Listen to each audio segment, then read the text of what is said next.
merci de votre présence. Merci à Gérézo de m'accueillir dans ces superbes locaux pour donc cette deuxième édition de Paroles d'auteur. Alors, je suis très heureux d'être ici parmi vous. Alors, il est certain que en ce moment, on vit tous une grande période d'instabilité et d'incertitude dans beaucoup de domaines. Et j'aimerais vous apporter ce soir, alors non pas un bidon d'essence, ça pourrait être utile, mais je dirais plutôt un bidon d'essentiel qui nous permettra de voyager ensemble dans ce qu'on pourrait appeler, dans ce que j'appelle moi l'entreprise désirable, c'est-à-dire celle qui peut répondre à ce fameux désengagement au travail qu'on voit actuellement et qui voilà, fait l'objet de beaucoup d'articles et beaucoup d'interrogations RH. Alors, tout d'abord, on va faire un petit voyage dans le temps, si vous le voulez bien. On va remonter 20 ans en arrière, Jacques Chirac, sommet de la Terre, à Johannesburg, qui déclare cette fameuse phrase devenue culte depuis quelque temps: la planète brûle et nous regardons ailleurs. Il est certain qu'on peut dire aujourd'hui qu'il avait raison. Pourquoi il avait raison? Parce qu'aujourd'hui, on est dans la maison et on est en train de cramer un peu avec. Donc, cet homme-là avait raison en disant qu'on regardait ailleurs. Remontons un tout petit peu plus loin encore, 1933. Alors, cet homme-là, il est moins connu que notre Jacques Chirac national, c'est Elton Mayo. Elton Mayo, c'est un psychologue-sociologue australien, considéré un peu comme le père fondateur de la sociologie au travail. Alors là, 1933, on est en pleine période de l'organisation scientifique du travail, sous la directivité d'un taylorisme absolument obnubilé par la productivité.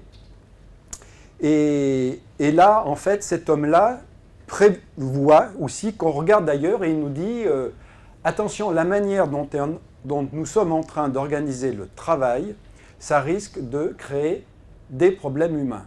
On peut dire qu'en 1933, lui aussi, il avait raison et qu'on a un peu regardé ailleurs. Donc, nous sommes aujourd'hui en plein dedans. On va remonter beaucoup moins loin maintenant, 2018. Une étude menée par Harvard et le MIT, que vous connaissez sûrement, il y en a eu plusieurs, mais elles sont à peu près toutes sur les mêmes données. Les salariés heureux sont 31% plus productifs, 55% plus créatifs, 2 fois moins malades et 6 fois moins absents. Alors, moi, cette étude, et puis toutes les autres qui sont comme ça, moi, elle m'interpelle à 2 niveaux. Le premier niveau, je me dis, mais ceux qui ont commandé l'étude ou l'enquête, est-ce qu'éventuellement, ils s'imaginaient le contraire? Imaginez que peut-être ce soit les gens malheureux qui soient plus productifs, plus créatifs. Auquel cas, vous en conviendrez, ça aurait été beaucoup plus facile. Ça, la deuxième chose qui m'interpelle, c'est de la manière dont certaines entreprises ont utilisé cette enquête, ces études, pour leur propre entreprise. Et ils se sont dit, attendez, c'est simple, s'il suffit qu'ils soient heureux, rendons-les heureux. Et voilà comment le baby-foot est rentré dans beaucoup d'entreprises. Alors, j'ai pris là, comme dans mon bouquin, et je prends souvent le baby-foot, mais j'aurais pu prendre des cours de yoga, la corbeille de fruits, ou tout ce qu'on connaît. Ceci dit, le baby-foot a quand même, si on y réfléchit, une caractéristique assez importante, enfin assez surprenante du moins.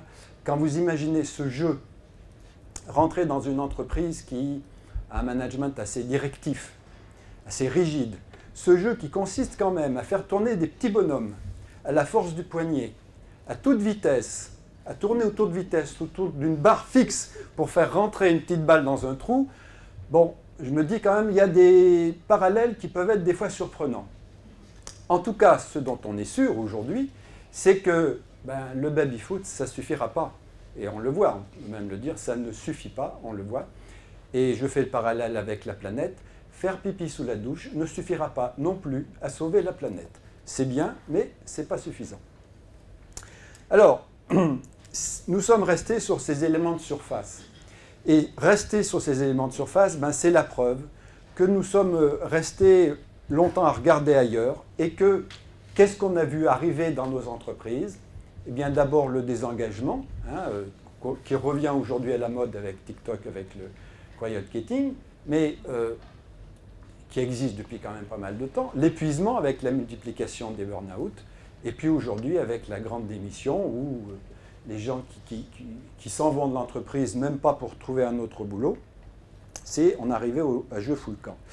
Donc c'est vrai qu'il y a en ce moment, pas pour tous heureusement, mais une grande forme de désamour entre l'entreprise et le salarié. Et qu'à la limite entre ces deux-là, on est presque en train d'arriver à la période de séparation et du divorce. Alors tant que le système du taylorisme tenait, malgré certes quand même de nombreuses tensions, mais tant que ça tenait, on n'était pas censé revoir tout le système. Or aujourd'hui, la particularité aujourd'hui, c'est que c'est tout le système qui est en danger. Et que donc, il n'est plus question aujourd'hui de compenser les défaillances d'un vieux système. Il est aujourd'hui nécessaire et incontournable de repenser tout le système en entier. Ne plus compenser, mais repenser. Et donc pour cela, il ne faut pas regarder ailleurs, il faut regarder la réalité en face. Alors la réalité en face, c'est que, en fait, c'est une relation compliquée entre deux systèmes complexes. Vous avez d'un côté l'entreprise, qu'on peut assimiler à un écosystème, parce que là on parle d'entreprise, mais on peut parler d'organisations, d'associations, de beaucoup de collectifs qui sont assimilables à des écosystèmes complexes. Et puis de l'autre côté, il y a l'écosystème. Tiens, pourquoi j'ai plus que la petite dame? Je sais plus, j'avais un monsieur et une dame. Le monsieur a dû foutre le camp. Comme quoi, il a déjà démissionné. Donc, j'appelle l'écosystème humain égosystème.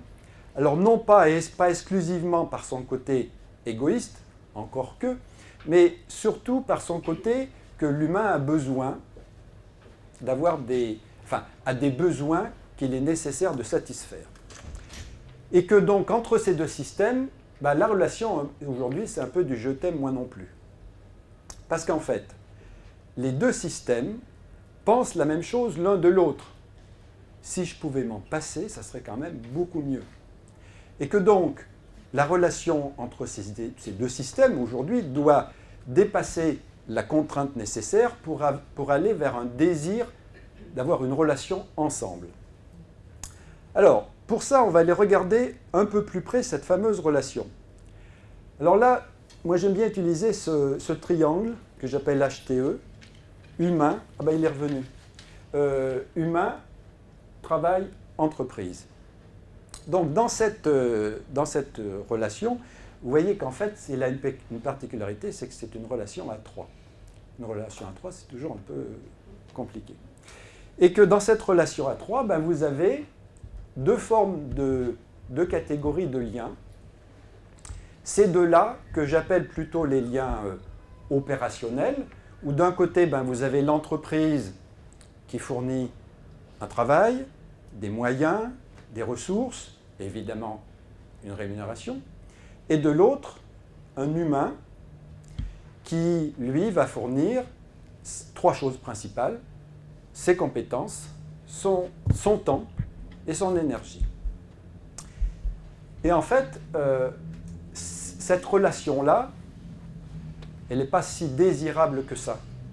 Il y a un humoriste qui l'avait dit depuis très longtemps avant moi, c'est Coluche, qui avait dit « Non mais les gens, ils ne cherchent pas automatiquement un travail, ils ne désirent pas automatiquement un travail. Le salaire leur suffirait largement. Ce n'est pas la peine d'avoir un travail. » Donc, ce qui doit être désirable au niveau relation, c'est cette relation directe que l'humain a avec l'entreprise. Et l'entreprise doit prendre soin de ce lien qui est vraiment à la base du triangle et qui ne se limite pas uniquement à l'exécution du travail demandé. Et c'est cette relation-là qui doit être construite de telle manière à satisfaire les besoins, justement, de l'écosystème. Alors, en termes de besoins, nous avons tous des besoins universels. Nous avons ces trois besoins que qu'on peut appeler des méta-besoins. Ces méta-besoins, en fait, toute notre vie, on cherche à les satisfaire, d'ailleurs de manière des fois plus ou moins consciente. Et c'est en fait là qu'est notre désir le plus profond. On désire être. Être, c'est-à-dire se connaître, connaître ses talents, connaître ses axes d'amélioration, construire son individualité, son unicité et aussi sa différenciation. En définitive, ne pas être un numéro, même si on sait que certains sont de sacrés numéros, mais ne pas être un simple numéro. Le deuxième besoin que nous cherchons tous à satisfaire, c'est appartenir. Donc ça, c'est le besoin d'inclusion et de relation avec ses semblables, et aussi, en fait, une conscience archaïque, et même une conscience collective archaïque, qu'en fait, que le groupe, le collectif, est toujours un élément de protection et de puissance, en fait, pour un individu. Et ça, depuis très, très longtemps. Le troisième et dernier besoin universel, c'est le besoin de devenir, c'est-à-dire le besoin de pouvoir se projeter dans l'avenir, de progresser et de grandir. Alors, en fait, je reviens un peu en arrière. Voilà. Pour répondre à ces besoins fondamentaux, j'ai un petit truc dans les slides, mais c'est pas grave. Pour répondre à ces besoins fondamentaux, il y a beaucoup de modèles d'organisation qui ont été créés. Hein. Le plus connu et le plus médiatique et le plus emblématique, c'est celui de l'entreprise libérée. Mais il y en a beaucoup, beaucoup d'autres qui essayent de satisfaire justement ces besoins. Mais il y a une chose qui est très importante, et on le voit dans le concret de la mise en place des organisations, c'est que ces modèles-là qui sont proposés ne sont que des modèles qui peuvent être inspirants et qu'on ne peut pas en faire un copier-coller. J'ai l'habitude de dire qu'on n'habite jamais dans la maison ou dans l'appartement témoin. Eh bien là, c'est la même chose. Et qu'on ne peut pas en faire un copier-coller parce que chaque entreprise est unique. Elle est unique par son domaine d'activité, sa taille, sa culture, son histoire. Et que chaque entreprise doit construire son propre modèle, en fait, d'organisation et d'entreprise, comme elle le fait pour son business plan, comme elle le fait pour son plan marketing, sa communication, son budget prévisionnel. Et en fait, ce qu'il faut bien comprendre, c'est que ce que les entreprises doivent comprendre, c'est que non seulement elles doivent le construire, le co-construire, leur modèle, à la condition que chaque modèle, le modèle qu'il va construire, doit suivre un schéma directeur qui doit justement répondre à la satisfaction de ses besoins fondamentaux. Le modèle d'entreprise désirable doit se construire non pas, vous avez vu, sur des éléments de surface tels que le baby-foot, mais aller vraiment reconstruire l'entreprise dans, je dirais, ses piliers fondamentaux de ce que j'appelle la structure fonctionnelle. Et qu'on ne peut pas se limiter à agir sur un seul de ces piliers. Évidemment, il faut que la construction de ce nouveau modèle d'organisation puisse aller impacter la gouvernance, tout ce qui touche à une notion de décision, de pouvoir, de vision, de stratégie. Le nouveau modèle d'entreprise doit aller modifier tout ce qui concerne l'organisation, c'est-à-dire la notion de cadre, de règles, de processus. Et bien sûr, il doit aller impacter le management, tout ce qui est notion de relation, d'interaction, d'adaptation et d'innovation.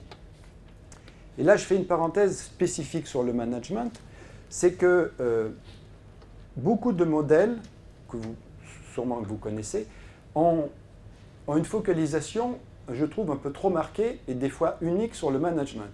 Il faut changer le management. Le seul souci, c'est que quand on parle de management, on pense souvent dans les grosses organisations à ce fameux middle management, le management intermédiaire.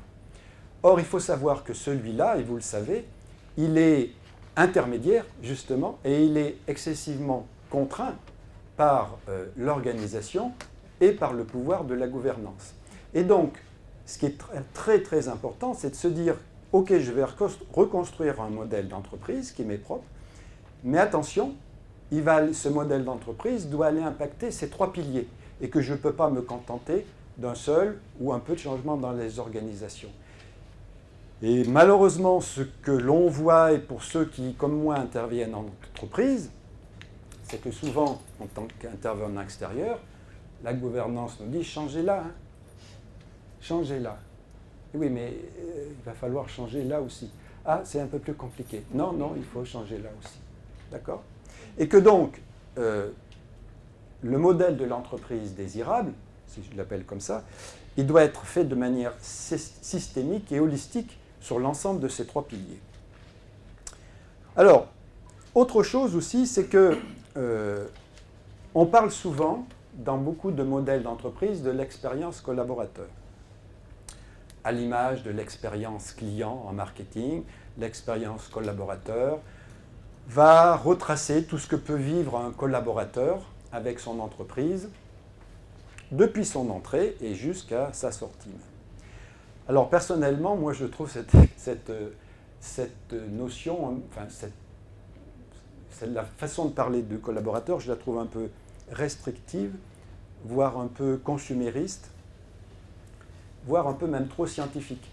On aurait tendance à prendre le collaborateur un peu comme un rat de laboratoire qu'on étudie bien vu de l'extérieur, à la limite qu'on s'extrait du système pour le voir, pour voir ce qu'il vit. Or, on vit tous ensemble dans l'entreprise. Et qu'une relation forte, comme vous l'avez vu tout à l'heure, comme je l'ai proposé sur le triangle, elle ne se vit pas, je dirais, au travers d'une expérience ou d'une succession d'expériences, mais elle se vit vraiment au travers d'une aventure dans laquelle vous n'êtes pas que acteur, dans laquelle vous êtes aussi créateur. Et c'est pour ça que j'utilise le terme d'aventure coélaborateur. Et c'est ça qui est important aussi de prendre en compte, c'est que le collaborateur, on ne va pas de l'extérieur lui faire vivre une expérience comme un rat de laboratoire, il est lui-même intégré dans sa propre expérience de vie, dans sa propre aventure avec l'entreprise. Donc, aventure et plus expérience, et co-élaborateur et plus que collaborateur, puisqu'il va aussi, lui, être créateur de sa propre aventure. Alors, maintenant, je vais vous proposer un autre voyage, avec notre bidon d'essentiel, là. On va aller faire un autre voyage, non plus dans le temps, cette fois, mais dans l'aventure du coélaborateur. Et on va cheminer avec lui dans cette entreprise qu'on peut appeler l'entreprise désirable. Et cette aventure, en fait, elle va passer au travers de trois espaces relationnels qui chacun vont répondre aux fameux trois besoins essentiels dont je vous ai parlé tout à l'heure. Ces trois espaces relationnels, c'est l'autonomie, qui va, lui, plutôt répondre aux besoins d'être. Le deuxième espace relationnel dans lequel on va voyager, c'est l'espace de l'engagement, qui répond plutôt aux besoins d'appartenir. Et enfin, le troisième espace relationnel est celui de la contribution, qui va plutôt répondre aux besoins de devenir. Donc je vous propose qu'on aille cheminer avec le collaborateur. Premier espace, l'autonomie, espace relationnel de l'autonomie. Alors, vous connaissez beaucoup cette autonomie, on en parle quasiment dans tous les modèles, c'est le truc vraiment incontournable, il faut donner de l'autonomie aux collaborateurs. Alors c'est chouette, c'est très bien, sauf que dans la réalité, souvent il y a une forme de confusion. Confusion entre autonomie et indépendance, voire liberté totale. Alors peut-être que cette dissonance est liée à la partie très médiatique de l'entreprise libérée qui donne de l'autonomie. Donc libérée, ça veut dire « Ah ben attendez, si je suis collaborateur dans l'entreprise libérée, je peux faire ce que je veux. » Or on sait très bien, hein, pour ceux qui connaissent, que pas du tout. Ce n'est pas du tout le cas, on ne fait pas du tout ce qu'on veut dans une entreprise libérée. Il y a un cadre et un autre cadre. Donc l'autonomie n'est pas en fait un état, et je le considère plutôt comme une dynamique qu'on pourrait assimiler à une danse relationnelle entre écosystème et écosystème. Une danse, en fait, qui serait une danse à 4 temps. 4 temps dans lesquels chaque temps a sa pertinence et son utilité. Et ces 4 temps, en fait, ils vont se rattacher à la notion de pouvoir et d'influence d'une partie sur l'autre. Et donc, en tant que collaborateur, je vis quoi dans cette danse de l'autonomie? Le premier temps, c'est le temps de la dépendance, aussi paradoxal que ça puisse paraître. Dès que nous rentrons en tant qu'individu dans un écosystème, on a beau penser autre chose, mais on devient automatiquement, pour une part, dépendant d'une partie de cet écosystème, quel qu'il soit, en entreprise ou ailleurs. Cette dépendance, d'ailleurs, elle est souvent au profit des besoins vitaux de l'écosystème dans lequel nous rentrons. On peut même le voir à un étage très supérieur, très méta aujourd'hui. Nous sommes sur la planète, nous savons que nous n'en avons qu'une, et cette planète, elle a des besoins vitaux pour elle, et donc, par conséquent, pour nous. Donc cette dépendance, elle est là. Simplement que dans le modèle de l'entreprise désirable, cette dépendance, c'est une dépendance de protection, c'est un temps de protection, de ressources et de moyens, et donc, in fine, de puissance pour l'individu. C'est aussi un temps de règles, d'organisation et de processus, mais réalisé dans la confiance. Et c'est aussi une dépendance saine, parce qu'en fait, elle m'est, en tant que collaborateur, elle m'est expliquée, je la comprends, je l'accepte, et je l'accepte parce qu'elle est utile à l'écosystème dans lequel je m'engage. Deuxième temps de cette danse relationnelle, la contre-dépendance. Deux temps dans cette contre-dépendance, enfin deux formes, la contre-dépendance d'opposition et la contre-dépendance de proposition. Un temps d'opposition dans lequel je vais pouvoir m'exprimer, moi en tant qu'individu, sur ce qui ne me convient pas dans la relation. Je sais que je vais être écouté, que mes idées vont être écoutées, plus ou moins prises en compte, mais à minima écoutées. Et c'est aussi un temps de contre-dépendance de proposition, où là encore, l'écosystème va être à mon écoute de mes idées, de mes propositions, pour améliorer éventuellement la relation. Opposition s'il y a quelque chose qui ne va pas, qui ne me plaît pas dans la relation, et proposition pour continuer d'améliorer la relation. Troisième temps, c'est le temps de l'indépendance. Alors là, hop, là je souffle, je respire. C'est le temps de ma liberté, c'est le temps de l'équilibre de ma vie pro, de ma vie perso, c'est le temps de l'équilibre de mon temps, de la gestion de mon temps. C'est un temps aussi de focalisation sur mes projets, sur ma mission, en gérant moi-même le maximum de paramètres en fait, pour atteindre mes objectifs. Voire même, vous le savez, dans certaines entreprises, voire même à ce que je me fixe moi-même mes objectifs. Mais sans aller si loin, au moins gérer moi-même le maximum de paramètres pour atteindre mes objectifs. Alors c'est un temps dans lequel l'entreprise me fait confiance et dans lequel aussi je vais me sentir vraiment responsable de mes actes. Et ça c'est très très important pour l'engagement. C'est le temps évidemment qu'on connaît, de l'empowerment, de la délégation et de la subsidiarité. Alors évidemment, ce temps de l'indépendance, de la focalisation, de la gestion de son temps, c'est un temps qui a pris beaucoup de place, c'est le cas de dire ces derniers temps, avec le télétravail. Quatrième et dernier temps de cette danse relationnelle de l'autonomie, l'interdépendance. Alors là, l'interdépendance, c'est un autre temps, c'est le temps collectif, de partage, d'échange, de coopération, de progrès et de créativité dans la diversité. En fait, ce temps de l'interdépendance, c'est le temps de la mise en commun pour le bien commun.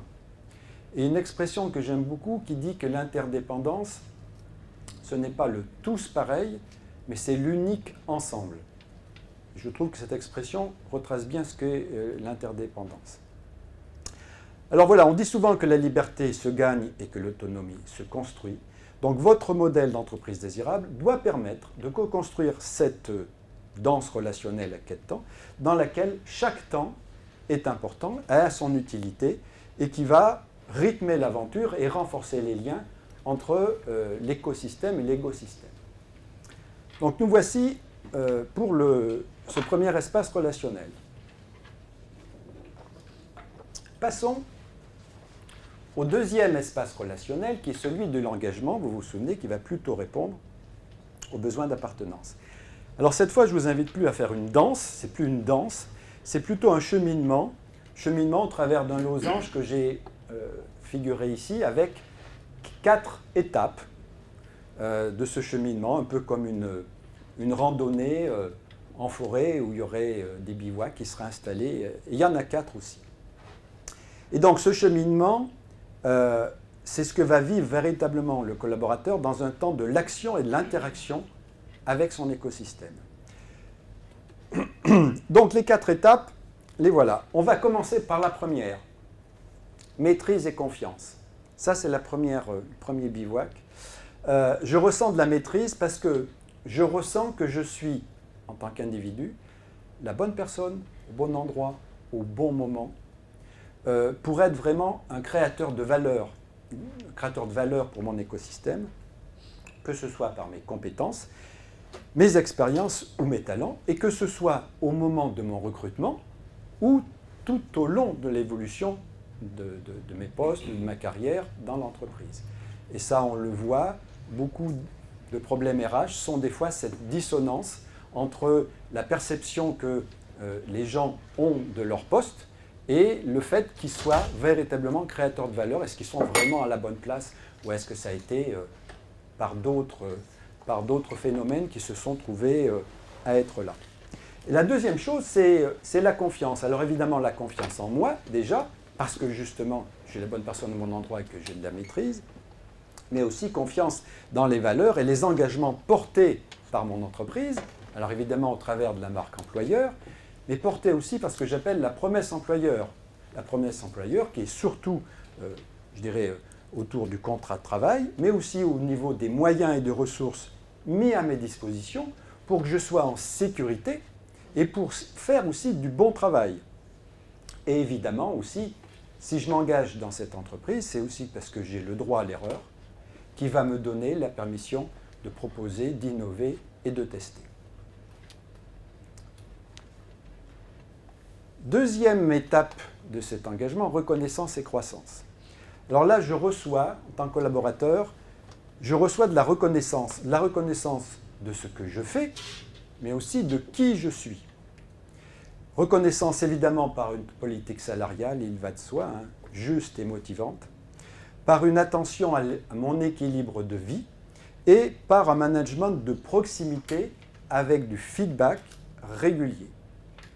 Et je reçois aussi de la croissance, c'est-à-dire par les formations, G-Réseau connaît cet axe-là, les accompagnements, les évolutions de poste, les montées en compétences et en responsabilité, par exemple par de la délégation. Troisième étape de ce cheminement d'engagement, plaisir et fierté. Alors vous voyez, en fait, je l'ai posé là, face à reconnaissance et croissance. Pourquoi ? Parce que reconnaissance et croissance, c'est quelque chose qui va plutôt m'être fourni par mon extériorité, par justement l'écosystème dans lequel je suis, alors que cette étape-là de plaisir et fierté, c'est quelque chose qui va venir de moi, en moi. Et en fait, qu'est-ce que je vais ressentir ? Je vais ressentir le plaisir de faire du bon travail dans de bonnes conditions. Que ce soit en présentiel ou en distanciel, je travaille toujours avec les bons moyens, les bons outils et les bonnes ressources et les bonnes informations. Et donc, je ressens aussi de la fierté. Et ça, cette notion est très importante et malheureusement souvent oubliée. Je ressens de la fierté, pourquoi ? Parce que je comprends, quand je fais quelque chose dans cette entreprise, je comprends à quoi ça sert au niveau du global de l'entreprise. À quoi sert mon job ? Les bullshit jobs, il y en a beaucoup, mais même sans parler de ça, beaucoup de gens se disent, mais évidemment, plus on va dans les grosses entreprises, ça peut arriver, mais ouais, je fais mon job, mais je ne sais même pas à quoi ça sert. Et je vais même vous dire une chose, il y a quelque temps, je me suis retrouvé à être de nouveau en contact avec quelqu'un que j'avais accompagné dans une entreprise qui était en difficulté. Ça ne s'est absolument pas amélioré. Et il m'a dit une phrase qui m'a vraiment marqué. Il m'a dit, vous vous rendez compte qu'aujourd'hui, je ne suis même plus en capacité d'être fier de ce que je fais. Waouh! Il n'a même plus cette capacité à voir que ce qu'il fait, c'est quelqu'un de très consciencieux qui fait un très bon travail, eh bien, ne voyant pas à quoi ça sert dans cette multitude de tâches, et il est perdu, il dit je sais même pas, je peux même plus être fier de ce que je fais.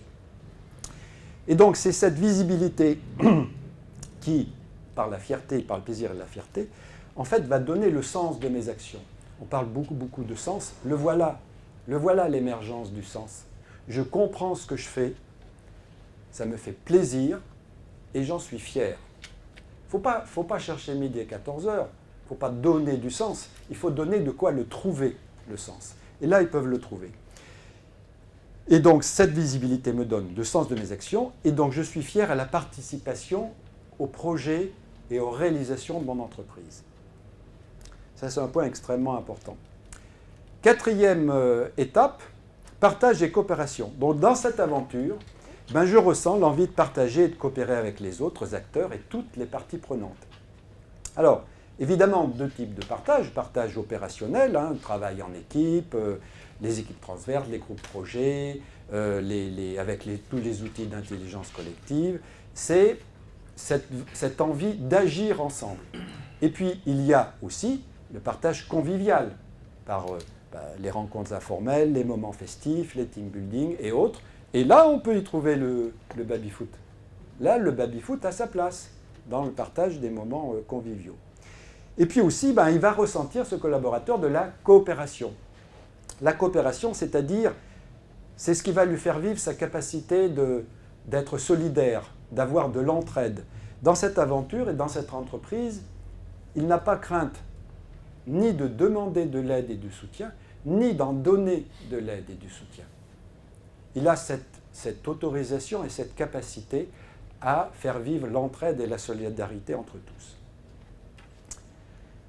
Donc voilà pour le deuxième espace donc, de l'engagement. Attaquons maintenant le troisième espace relationnel, celui de la contribution, qui là, vous vous en souvenez, répond plutôt au besoin fondamental de devenir. Alors là, dans ce moment-là, au niveau de la contribution, c'est vraiment le moment où j'ai la possibilité d'apporter ma pierre à l'édifice. Dans le fameux co-élaborateur, c'est vraiment là que j'apporte ma pierre à l'édifice. Et c'est ce qui fait souvent, quand j'ai la possibilité de faire ça, que l'entreprise dans laquelle je suis devient in facto mon entreprise. Il y a vraiment, c'est un temps de l'implication et de l'appropriation. Et c'est cela aussi qui va donner du sens à mon activité. C'est là aussi que je peux aider mon entreprise à devenir meilleure pour un monde meilleur. Ça, c'est excessivement sensible pour les jeunes générations. Et évidemment, c'est ici, vous l'aurez reconnu, que tout ce qui est RSE devient concret.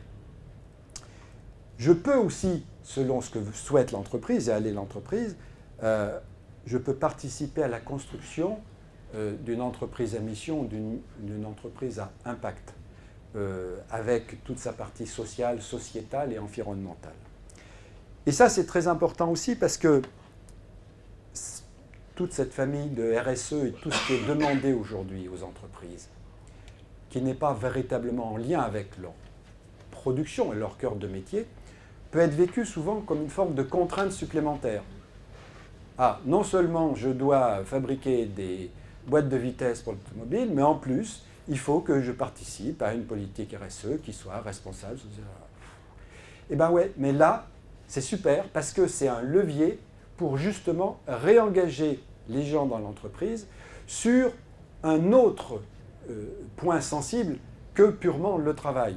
Et donc, ce qui devient en fait, ce qui est perçu assez souvent comme une forme de contrainte supplémentaire pour l'entreprise, devient en vérité un véritable vecteur d'engagement pour les salariés, pour les collaborateurs, à condition qu'on leur permette de contribuer à cette nouvelle politique RSE. Alors, cette contribution, elle passe, elle, par 4 piliers, un peu des piliers qui viennent soutenir cette aventure et cette entreprise désirable. Alors, le premier pilier, c'est celui des valeurs. Alors qu'elles soient humaines, écologiques ou environnementales, moi, collaborateur, je peux contribuer à les créer, à les faire vivre, à les faire évoluer, évidemment dans mon périmètre de responsabilité. En fait, cette contribution aux valeurs me permet de ne pas figer les valeurs comme souvent elles sont affichées dans les halls des entreprises, où on le voit malheureusement trop souvent. Superbe entreprise, vous rentrez, vous avez un hall formidable, top, comme chez Gérézo. Là. Et là, il y a des valeurs qui sont affichées. Et malheureusement, souvent, ces valeurs-là, elles ne vivent pas. Et pour ceux qui interviennent en entreprise, faites un jour le test. Parce que moi, je le fais plus trop maintenant parce que je vois que ça, des fois, ça agace un peu. Vous allez rencontrer quelqu'un qui est dans un bureau. Dites donc, j'ai vu vos valeurs affichées dans le hall là. C'est chouette. Vous pouvez me les rappeler? S'il y en a 5, il va vous en dire 2. Puis les autres, ils ne s'en souviennent pas. Pourquoi ils ne s'en souviennent pas? Parce qu'ils n'ont pas la capacité à les faire vivre au quotidien. Donc ça, c'est très important de leur permettre non seulement de les créer, de les faire évoluer, parce qu'on peut, il faut même changer de valeur au fur et à mesure dans le temps. Et donc, je peux contribuer aussi au développement de la RSE de mon entreprise et pourquoi pas m'engager dans l'intrapreneuriat social ou environnemental, qui est aujourd'hui un véritable vecteur aussi d'engagement. Et pour les jeunes, c'est super important. Et donc, je me sens aussi impliqué, si c'est la volonté de mon entreprise, d'aller dans l'entreprise à mission et dans l'entreprise à impact au niveau des valeurs portées. Le second pilier de ma contribution va concerner la cohésion. Là, je vais vraiment me sentir actif à faire vivre la diversité, l'inclusion, la sociabilité dans mon entreprise. Je peux, par exemple, en tant qu'individu, m'investir dans des missions de tutorat, de mentorat ou de parrainage. J'ai la possibilité aussi de me former et de m'impliquer dans des méthodes d'intelligence collective qui, on le sait, ont pour mission de résoudre des problématiques, mais aussi comme mission souterraine de renforcer véritablement la cohésion. Et donc, j'ai aussi envie de créer et de participer, pour cette cohésion, à des vrais moments conviviaux et festifs. Là aussi, on peut retrouver le baby-foot. Troisième pilier auquel je peux contribuer dans mon entreprise, c'est celle de la vision. Donc, dans cette aventure, j'ai la possibilité, moi, collaborateur, d'aider à dessiner mon entreprise de demain. L'entreprise de demain ne va pas être une image figée, déjà décidée, projetée là que je dois avoir et accepter. Je vais aussi participer à la dessiner, à co-construire sa stratégie, comme sa transition écologique. Et en fait, elle va me permettre, cette contribution à la vision, de projeter l'avenir de mon entreprise avec mon propre avenir aussi. Et on voit cette implication qu'ont les jeunes aussi, où on parle souvent de la différenciation ou pas entre vie pro et vie perso. Mais prenez par exemple au niveau des engagements que portent certains jeunes au niveau de l'environnement, ils ne dissocient pas du tout ces deux vies-là. Au contraire, ils veulent les mettre en cohérence. C'est-à-dire qu'ils vont vous dire, mais ok, mais moi je défends des valeurs environnementales, des valeurs écologiques. Comment est-ce que ces valeurs-là, grâce à l'entreprise dans laquelle je travaille, j'agis, comment est-ce que je peux construire l'avenir de l'entreprise et le mien avec dans un monde meilleur? Quatrième et dernier pilier de la contribution, le progrès. Donc par sa confiance, son écoute et son ouverture, je peux être un acteur de l'amélioration continue de mon entreprise. Dans cette aventure, j'ai la possibilité d'imaginer, de créer, de tester, de proposer ce qui me semble participer à un monde meilleur, ou du moins à déjà une entreprise meilleure pour un monde meilleur. Évidemment, on le voit beaucoup. Aujourd'hui, on utilise beaucoup d'anglicismes, mais ce qu'on appelle le job crafting, c'est-à-dire, voilà, comment est-ce que moi... vous savez, c'est un peu la doctrine de l'entreprise libérée de Goethe, c'est celui qui fait, qui sait. Ben, c'est celui qui fait, qui est sur le terrain, qui sait comment il peut mieux faire, lui. Et qui donc qui peut proposer des actions permettant d'augmenter la qualité, la rapidité, tout, à partir du moment où il est vraiment sur le terrain. Donc nous voilà arrivés au terme de l'aventure collaborateur que je voulais vous présenter, dans un modèle d'entreprise qu'on peut appeler désirable, où chacun en fait peut vivre dans cet écosystème, peut faire vivre tous ses besoins et satisfaire tous ses besoins fondamentaux. Donc vous l'avez vu au travers de ces 3 espaces relationnels. En fait, j'ai souhaité plutôt vous transmettre plutôt une carte et une boussole pour cheminer ensemble vers cette entreprise désirable. Et maintenant, c'est à chacun de nous, selon nos responsabilités, nos postes, nos places, de mettre en place les moyens et les outils concrets pour avancer. Alors vous allez dire tout ça c'est bien beau, mais quoi faire maintenant? Eh bien, j'ai envie de vous dire, il faut y aller, il faut se mettre au boulot. Il faut co-construire votre propre modèle d'entreprise, parce que derrière ce modèle-là d'entreprise, qui est assez une vue méta, il y a de nombreux outils de management. Il y a de nombreuses méthodes d'organisation. Il y a de nombreux modèles de gouvernance. Ce qui est important, c'est de choisir ensemble ceux qui correspondent à votre entreprise, sans jamais oublier qu'ils devront satisfaire les besoins fondamentaux pour réengager les collaborateurs et ces 3 besoins fondamentaux que vous avez vus. Alors, il faut se mettre au travail. Comment faire maintenant, à la limite? Se faire confiance et communiquer avec sincérité. Évidemment, se faire confiance à soi, faire confiance aussi au collectif, et puis essayer de mettre en place une communication. Alors, j'aime pas trop le mot communication transparence, parce que je trouve que la transparence, en fait, c'est paradoxal, mais on ne la voit pas. Et puis la transparence a toujours cette notion de totalitarisme, de transparence totale.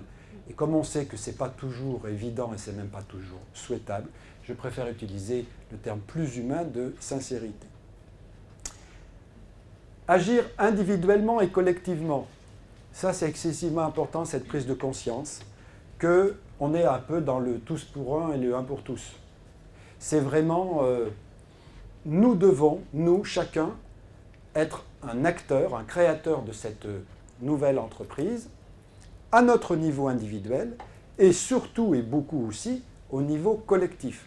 Donc s'engager dans des dynamiques collectives pour co-créer ce modèle d'entreprise désirable. La deuxième chose, c'est d'avancer à petits pas, étape par étape. Alors, j'utilise souvent, quand j'accompagne des organisations qui veulent évoluer vers ce modèle-là, l'utilisation des petits pas. Les petits pas, en fait, c'est toujours commencer un changement d'organisation, pas par des grands changements, mais des petits changements qui sont faciles à mettre en place, rapidement facilement possibles à mettre en œuvre, et surtout visibles par le plus grand nombre, pour que très vite, la majorité des acteurs se disent « Ah, c'est pas grand-chose, mais là, ça commence à changer, et ça commence à changer dans le bon sens. » Parce que s'ils attendent, ou si la gouvernance attend la grosse révolution et le gros bulldozer à venir du changement, ça ne va pas le faire. Donc il faut vraiment avancer à petits pas, la méthode des petits pas, et étape par étape. Et puis la dernière chose que je pourrais vous conseiller, c'est d'utiliser la méthode CAC. Alors je ne sais pas si vous la connaissez, cette méthode CAC. C'est la méthode, 3 questions, qu'est-ce qu'il faut continuer de faire, qu'est-ce qu'il faut arrêter de faire et qu'est-ce qu'il faut commencer de faire.